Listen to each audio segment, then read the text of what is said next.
Hi there, Stephanie Cameraman live at the New York Traders Expo, and I'm here with Kerry Given from Parkwood Capital. And we're just talking about his new book, which you can find at Amazon.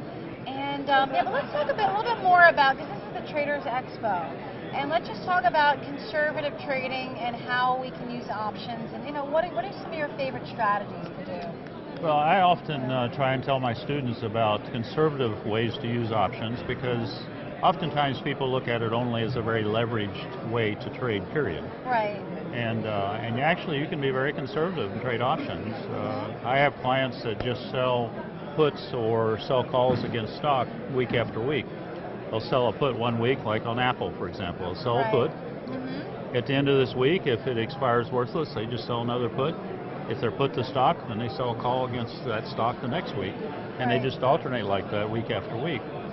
And it's actually pretty safe. You use the trick is threefold. One, choose a good solid stock. You want to choose a stock that if it's put to you, you don't mind that. Right, you want the stock. Right, you don't want to be in it naked. A lot of people do that naked, don't trade naked. You want to be cash secured. Right. So you've got the cash to take the exercise if it happens. Yes. But if you've chosen a stock like Apple, that you're not that concerned about it going to zero. It's not going out of money or out of business tomorrow. Yeah, nope. And so you, number one, choose the right stock. Number two, have the cash necessary if you take the exercise. You have to buy, right. But a lot of people that trade options don't necessarily have a big trading account. That's why they're using options. And that's why not really correctly. And that's why you get the notorious stories about selling puts. Right. I can sell those Google puts on margin, and then I can get surprised later. Yes, you've got to be really careful. There's a lot of ways that you can lose money trading options. Yep. Lots of it, but you have options with options, we always say.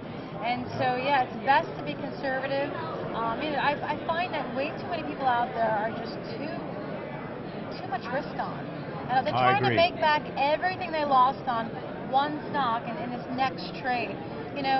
Slow and steady, I always say, wins the race. That's right.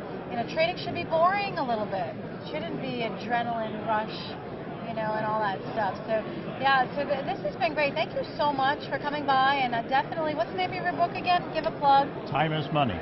Time is money. Yeah, how much is your time worth, right? A lot. Thank you so much, Kerry. Thank you.